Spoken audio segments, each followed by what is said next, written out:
Hai, selamat datang di video gua.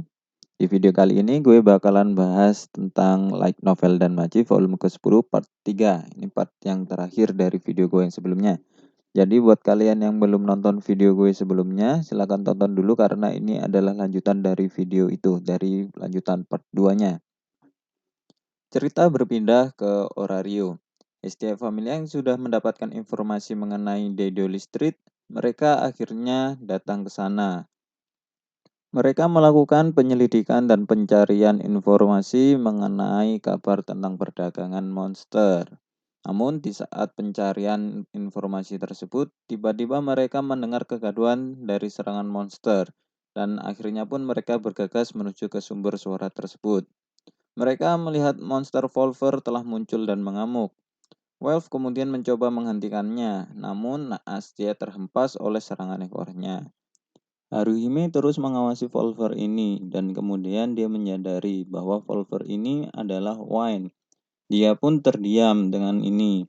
Kemudian saat Haruhime masih terdiam, Volver tersebut akan menyerang Haruhime. Namun tiba-tiba Bell datang untuk menyelamatkannya. Situasi pun menjadi lebih tegang ketika Loki Familia ternyata juga datang ke tempat kejadian tersebut. Kemudian Loki Familia melancarkan serangan pada Wine. Tombak pun dilancarkan dan berhasil mengenai tubuh Wine dan membuatnya menggeliat. Bell yang bingung akan keputusan yang akan diambil, tiba-tiba sudah berada di depan Wine dan melindungi Wine dari Loki Familia. Hal ini membuat kemarahan bagi para penduduk serta Loki Familia. Wine yang sudah mencabut ombak yang sebelumnya dilancarkan oleh Loki Familia, kemudian dia melarikan diri dan mengamuk. Tak hanya itu, para penduduk kembali berteriak dan melihat ada segerombolan monster yang keluar lengkap dengan senjata. Mengetahui hal ini, Finn, ketua Loki Familia, membagi tugas kepada anggotanya dan memerintahkan anggotanya untuk menangkap para monster itu hidup-hidup. Pertarungan antara Xenos dan Loki Familia berlangsung berat sebelah. Para Xenos terpojok oleh kekuatan Loki Familia. Para Xenos kalah satu persatu. Vels juga terdesak untuk mengeluarkan kartu trufnya, yaitu sihir golem guna untuk melindungi para Xenos. Namun golem itu berhasil dibelah dengan sekejap oleh Theone.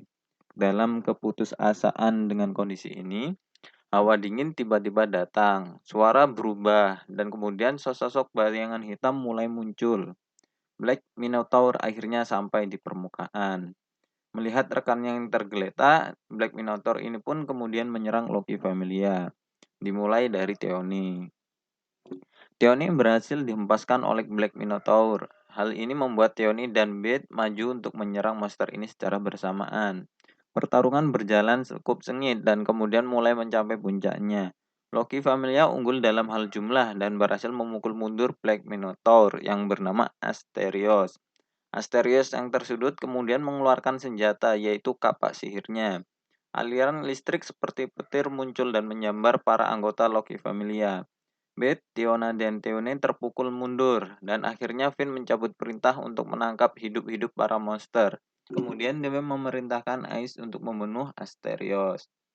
Ice melesat menuju Asterios, dia menghantam dan menyudutkannya. Namun Asterios masih bisa menahan serangan Ice.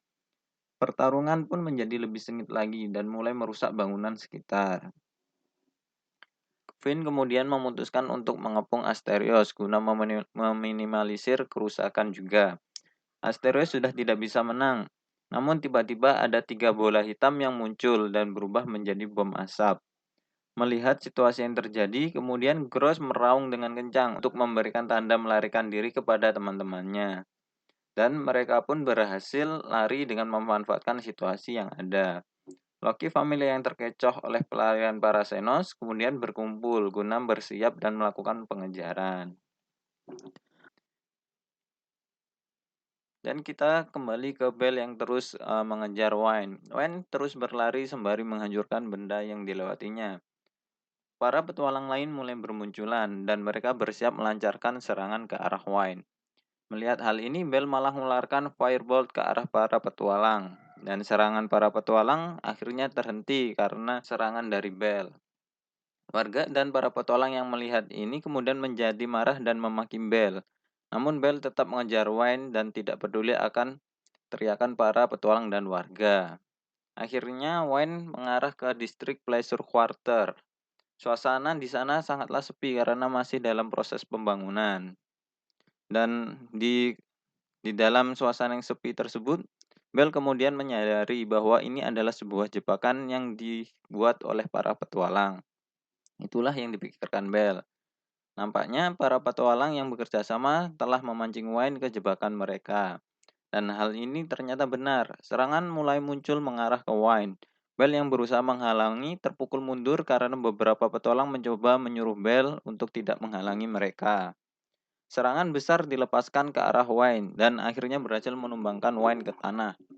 Bell berlari menuju Wayne, namun dari arah belakangnya tiba-tiba melesat sebuah tombak yang kemudian mengenai dada Wayne. Petualang yang melempar tombak ternyata adalah anggota Ekelos Familia yang terakhir yang masih bertahan hidup. Dia tertawa karena mengira dia sudah membunuh Wayne. Tak berselang lama, kemudian tanah di lokasi kemudian runtuh akibat efek dari serangan besar yang digunakan untuk menjatuhkan Wayne sebelumnya. Bell dan Wayne akhirnya jatuh ke lubang terowongan bawah tanah. Sementara beberapa petualang yang di sekitarnya mencoba keluar dari puing-puing yang menimpa mereka. Petualang yang melempar tombak tadi masih tertawa, namun kemudian dia terkena serangan dari atas dan kemudian pun dia mati. Serangan itu berasal dari Gross yang terbang dan nampaknya dia sudah melihat kejadian yang sudah terjadi. Melihat para monster yang terbang di atas mereka, para petualang kemudian memutuskan untuk mundur. Kemudian di dalam terowongan, Bell berusaha membangunkan Wan yang tak sadarkan diri.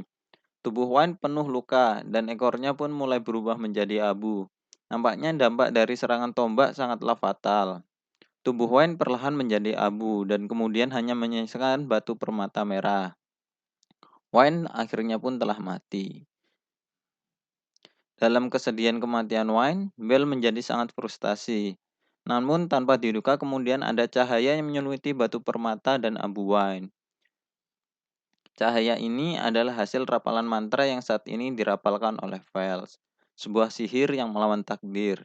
Cahaya dari sihir kemudian menyebar ke segala arah dan menembus celah ke atas permukaan dan membentuk sebuah pilar. Setelah rapalan panjang, mantra tersebut telah selesai dan akhir pun cahaya menjadi terurai. Pilar cahaya pun akhirnya juga pecah. Dan keajaiban pun telah terjadi. Tubuh Wayne tiba-tiba kembali ada. Permata di dahinya pun mulai menyala. Melihat ini, Fels akhirnya terjatuh karena kehabisan energi dan bergumam bahwa penyesalannya selama ini masih ada gunanya. Para Xenos yang melihat bahwa Wayne selamat sangatlah gembira. Meskipun saat ini para Xenos yang ikut ke permukaan masih belum berkumpul semua. Hal ini dikarenakan mereka terpisah karena bertarung dengan Loki Familia. Bell kemudian menuju ke permukaan. Dia berpisah dengan Vel dan Xenos lainnya. Vel masih akan membantu mencari para Xenos yang terpisah untuk berkumpul kembali. Sementara itu, Bell ingin melihat situasi akibat keputusan yang dibuatnya. Bell menyusuri kota, menuju Dewi Hestia dan teman-temannya. Banyak hinaan dan cercaan selama dia berjalan, namun Bell berusaha tetap melangkah maju dan tidak memperdulikan mereka. Banyak yang terluka karena insiden ini. Bell akhirnya bertemu dengan Dewi Hestia dan teman-temannya. Di sana juga ada beberapa anggota Loki Familia dan petugas kuil. Aina yang melihat Bell kemudian mendekatinya dan kemudian dia menampar Bell karena perbuatannya. Namun dia berakhir menangis karena tahu bahwa Bell menyembunyikan sesuatu dan tidak mau memberitahukan kepadanya.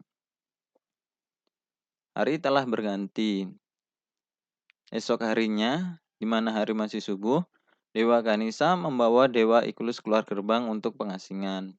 Dewa Ikulus disalahkan atas kejadian monster yang berjalan ke permukaan, dan Guild kemudian menghukumnya dengan pengasingan secara permanen dari Orario, tanpa membawa harta, kecuali pakaian yang dipakai saja.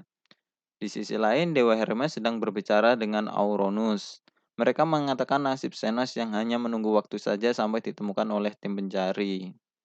Hermes kemudian memberikan saran, yaitu dengan pertaruhan untuk melibatkan Loki Familia juga dalam penyelesaian masalah.